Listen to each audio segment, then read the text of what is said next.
Good morning, everybody. Okay, I was on the phone late last night with my husband. We've been in this industry for 30 years almost, and we cut our teeth in the first 12, 15 years without success. And then the last 15 have been wildly successful. And we were talking about how important some of the little details are to why we were successful versus not. And we're seeing some of those things cropping up. So he really suggested that I throw out my original plan for today and talk to you today about the system and how it can help you get to your dreams. Now, I'm going to just preface this by saying there are always exceptions. So don't try to pigeonhole somebody that comes into your business that has an experience in their past where they've been wildly successful doing it this way and say, no, here you have to do it this way. That's the exception. If they've been wildly successful with a method, encourage them to continue to do that if that's what they want to do. But if somebody's just hearing the Idea of the Month Club and saying, oh, that sounds wonderful and I could do that, understand that may or may not get you the results. So if you want to try it, it's your business. We're not going to say you have to do it this way. My goal today is just to say, this way works. We've done it over and over. We know this way works. If you want to try this way, test it. If it doesn't give you the results you want, don't throw the business out. Just throw that system to the side and come back to what works. So that's my disclaimer before we go into this today. So a lot of you have heard a lot of these basics, but I'm going to cover it from two different angles today. I'm going to talk about what we do and what we haven't done. And please don't take any of the what we haven't done personally. I know some of these things are out in the field right now. I'm not meaning to attack them. I'm just telling you that we haven't ever seen success personally from doing certain things. So in a nutshell, the things that we have done, we've always started with making a good long list, and it needs to be long because it's all about timing in people's lives, all about timing. I've talked to people one week and then followed up with them the next week and their life has gone completely sideways and they're no longer looking. Or I've talked to somebody and they've kind of given me an answer. And then I run into them 3 weeks later and they're like, oh my gosh, are you still doing that thing? How's it going? Tell me about it. My life has done this and now I'm ready. It's all about timing. So you have to have a big, long list. The next step is set up a meeting. If you're not comfortable talking to people, if you haven't been successful before, or you don't feel like you know what to say, you need to be setting up a meeting ASAP and having somebody in your upline that is comfortable come and do it. Be the voice. Now, if you've done it before, get on the phone and start calling some of those people and have that conversation, because if you have the belief and the understanding and you know what to say, you may not know all the answers. That's okay. But when you've got that passion and that belief, to call up your friend that's done it with you before and say, oh my gosh, I think I found our next run. You have to come do this with me.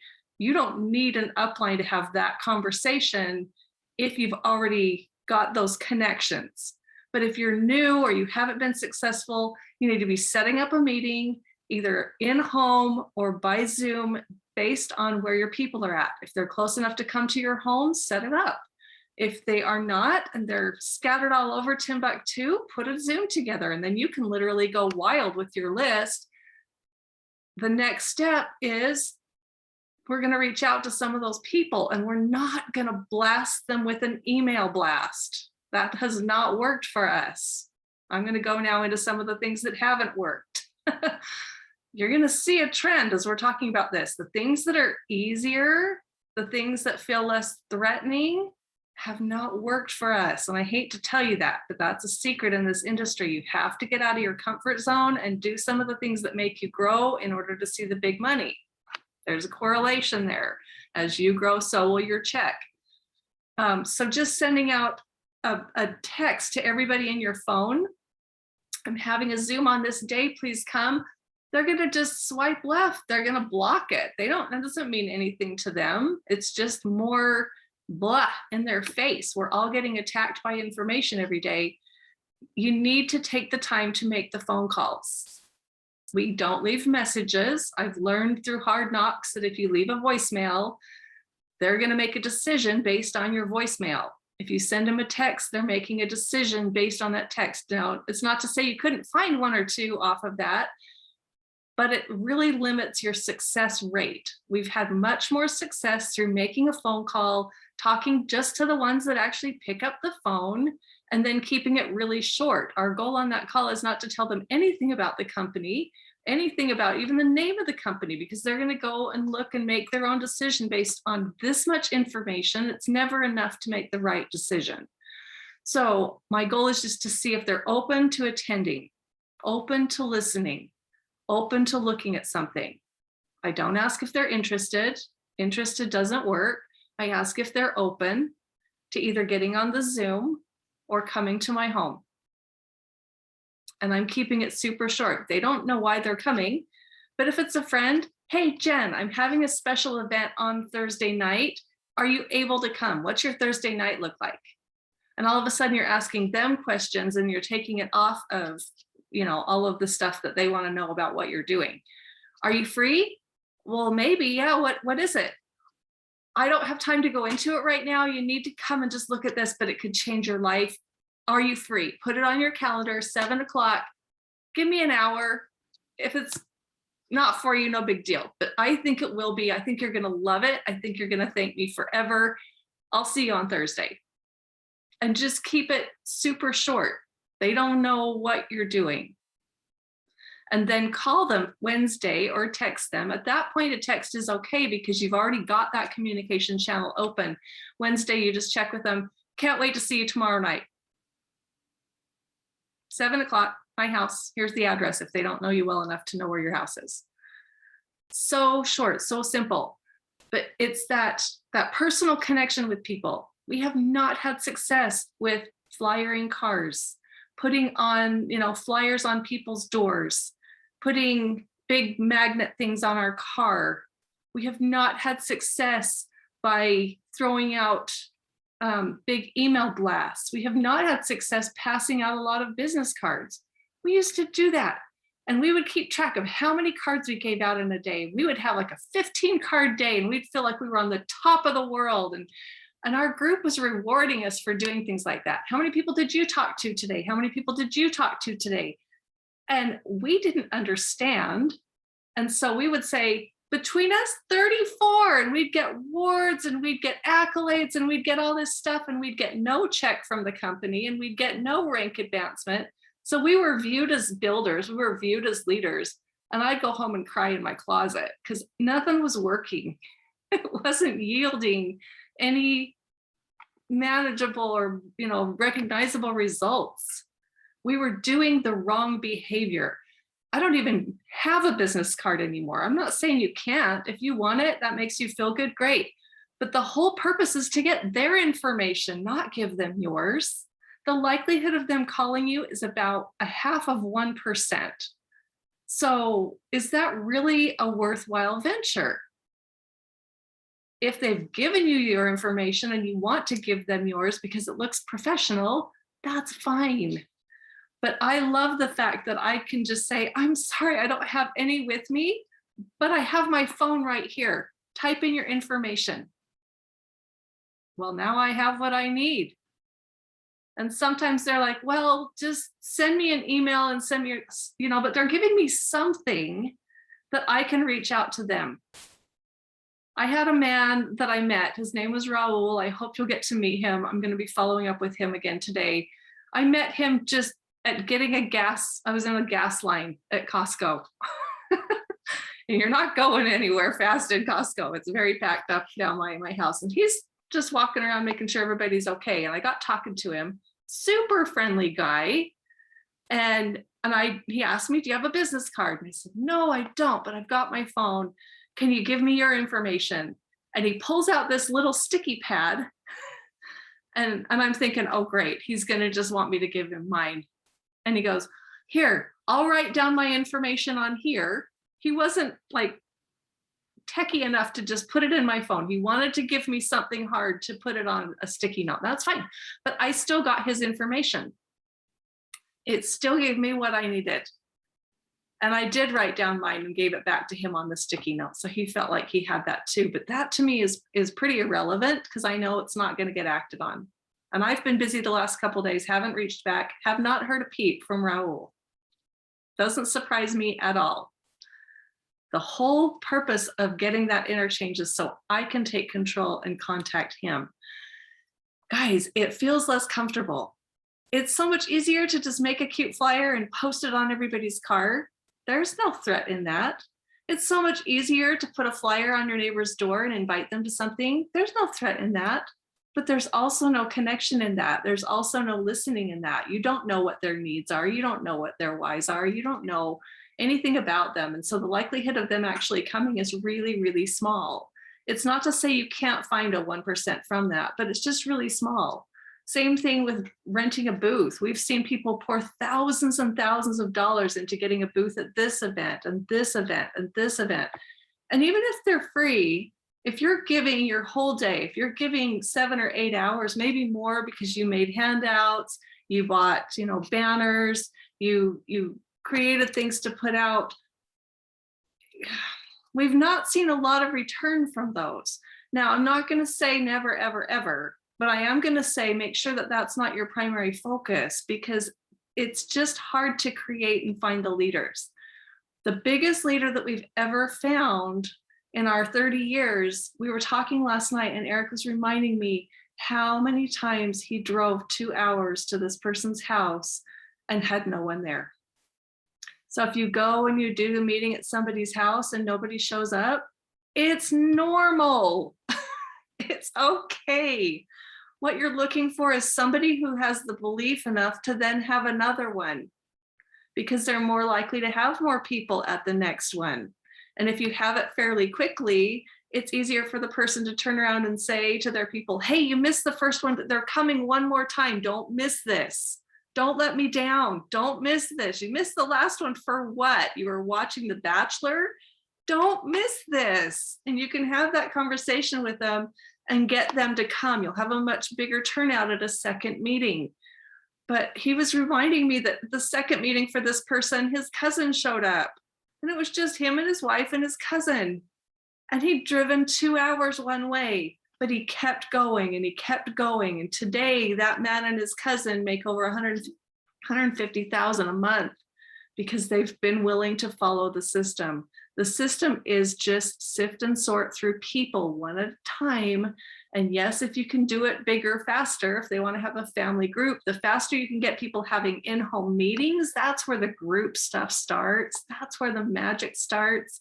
But if you're in their home doing a group meeting for them, the return is so much higher than doing a group meeting with complete strangers that don't know why they're there. Now, back to the booths thing. I mean, if you're going to go to those, my suggestion is don't spend the time and the resources setting up a booth. Walk around and talk to the other people that are doing the booths.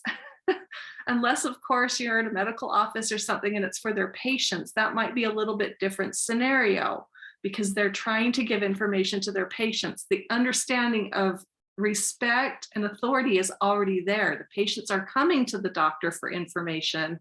That might be a better scenario. But there again, you're gathering customers. So understand what you're doing and what the results could be. Our system is very simple. Have your list, invite the people, sift and sort with the people that will come, find the most excited person at the meeting. The next meeting goes to their house, and then anybody that was at that other meeting can invite people, but the next meeting is at the most excited person's house, and we chase it that way. And eventually you start getting these builders and you're getting these leaders, and big, big leaders that want it as bad as you do will show up about every 4 or 5 levels. And now you're running with people that are running independent of you, or they're calling you every 3 hours. I'm sorry, I'm calling you again. I know I call you all the time, but how does this work? How does this work? Those are my favorite phone calls because they're out running and I teach them once and they're gonna know it. And then they're off and running again. So I'll take 17 phone calls from a leader in a day to get them to that point where they know and they are independent and running. And then it's just finding that leader that wants it as bad as you do, backed by a leader that wants us as much as you do, backed by a leader that wants us as much as you do in each of your 4 legs. And if it takes you 2 years to accomplish that, then it takes you 2 years to accomplish that. But if you will just keep sifting and sorting, you'll find them. everyone will find them. It's not a case of this person's lucky or this person's special or this person's got skills. If you don't have the skills, use your upline until you get the skills. If you don't have the credibility, use other people, use Crossline, upline, downline, use that third party wherever you can find it, because your brand new guest doesn't know. They don't know if they're upline, downline, crossline. They don't know. But if you'll just continue to put people in front of it until you gain the information, be taking notes anytime you're around it so you can learn, so you can become the leader, and then do it until it gets done. We build this in 90-day spurts. We build it 90 days working with a person that's got belief and got excitement. We'll spend 90 days going back to that area and back to that area. If they're in a distance, we might be going back every 2 or 3 weeks, but we're going and we're trying to build that momentum. Eric called me, he's on a road trip up in Utah right now, called me yesterday and he said, okay, I found one. So, all the whole trip and all these different groups, and he found one that he considers a golden nugget. It's like, I will come back here and back here and back here until we get this. And that's a 90-day commitment and a 90-day run to get those people up and running. And if nobody shows up to the first meeting, what do? You go back. You go back a second time, because it's not about how consistent and how excited their guests are. It's that person's excitement. And the last thing you want to do is rain on their parade and not show up again. But if you show up and you will just keep going back, they'll find people, and those people will find people, and those people will find people. So our leaders then take it, become the presenter. That's the next phase, the next chapter. They become the leader. They're out doing that, looking for their leaders. And we teach our builders to be doing at least 15 exposures a month, consistently, month after month after month. So it's a combination of finding your new people, finding your runners, building for them for a 90-day run until they can start to take over some of that ownership and become part of the presenter, and then doing it consistently, doing 15 presentations a month, consistently, over and over and over.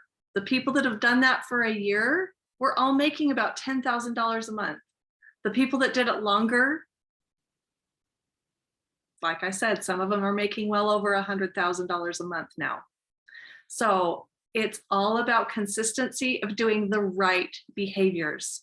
Shortcuts might yield you a runner, might yield you a builder, might yield you a customer, or might end you up in the bushes. If it feels easier, it feels more comfortable, it might not yield the results. So it's okay to try it, but if it doesn't yield you the results, come back to the system and set up a meeting. If it's uncomfortable for you to present it, or you don't feel like you have the believability yet, find somebody to come in and help you with it, but be consistently moving forward. The behaviors that we've taught work, and they've worked for hundreds and hundreds of people. They've worked for us. They've yielded $1 million returns. The other stuff sometimes works, sometimes yields something, but it's not consistent. So I wanted to make sure that we're touching on the system that we have proven that we know works. And like I said, if you bring in somebody that has had dynamic success from social media or dynamic success from flyers or whatever, their email campaigns, their funnels, great. But don't try and emulate them if you don't have that skill set. This one works. So if time is of the essence and you need to get your goals done and you're ready for your freedom and you want it to work, it's worth it to put your ego on the back burner for a little while and just ask the questions. It feels a little more uncomfortable to have a phone call with somebody, but I have yet to find anyone who's had mortal danger or, really uncomfortable from making a phone call. It's awful and hard and sometimes to pick up the phone and start the process. It feels like a 1,000-pound weight sometimes. But once you get into the phone call, you're really just there to serve. You're not asking anything from them. You are offering them something that could change their life. Keep your mindset correct and you'll be okay. We're all here to help you. The system works. Plug into it, follow it through, and let's let you get your goals. Let's help you reach those desires of $5,000 a month or $50,000 a month or whatever it is that you want. We're here to help you. Thanks for being on today. Everybody have a rest of a great day.